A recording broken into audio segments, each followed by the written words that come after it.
Hi there, I'm Dr. John Carasso, Executive Director of the Autism Center of Pittsburgh and Child Clinical Psychologist.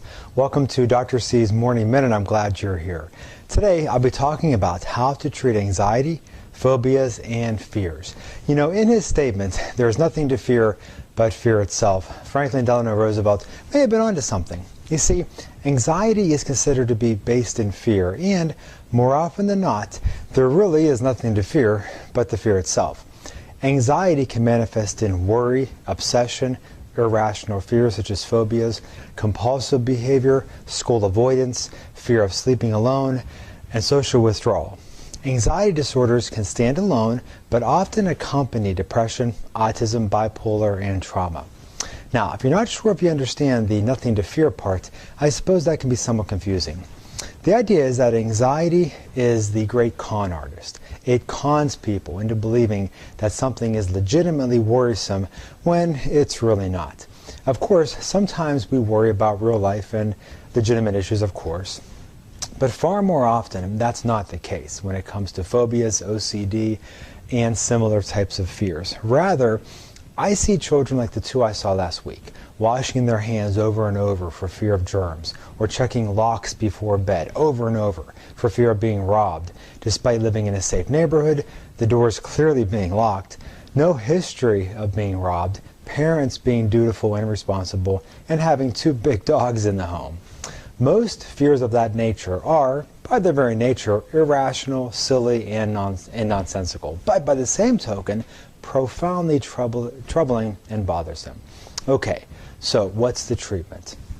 Excuse me, like I said, well, like FDR said, there's nothing to fear but fear itself. So, first, we clearly identify the enemy. I often refer to anxiety as the monster that whispers to the child any number of anxiety-provoking things.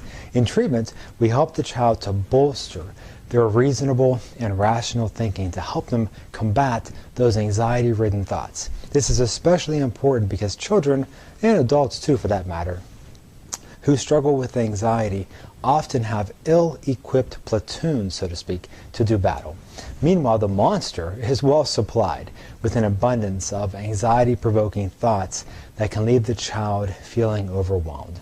However, by the time that we're finished in treatment, the child's army is fully prepared to counter those anxiety-provoking thoughts with self-soothing reminders that, for example, the child's safe, competent to problem solve, and that whatever bad thing they think is going to happen, in reality, is extraordinarily unlikely to occur and not worth fussing about.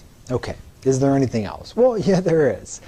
In some cases, it's also vital to have the child actually be exposed to whatever scares them. This could, for example, include a spider, elevator, sleeping alone in their own bed, being exposed to dirt and not washing right away, or whatever else.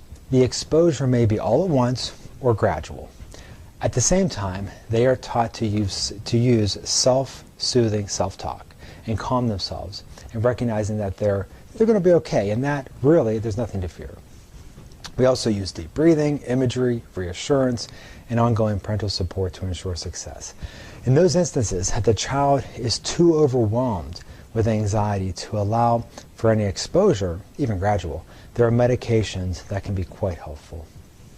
Now, is this approach helpful? Well, yes, it's super helpful, with an over 80% success rate. It's used with phobias, OCD, generalized anxiety, isolated obsessions and worries, separation anxiety, fears of sleeping alone, social anxieties including public speaking, and frankly, anything related to anxiety or fear. Now, if you're interested in the more technical terminology, the approach is referred to as exposure and response prevention. If you want more information about these techniques or strategies, feel free to email me at jcarasso@cpcwecare.com or Dr. C at autismcenterpittsburgh.com. Also, don't forget to follow me on Facebook and Twitter at Dr.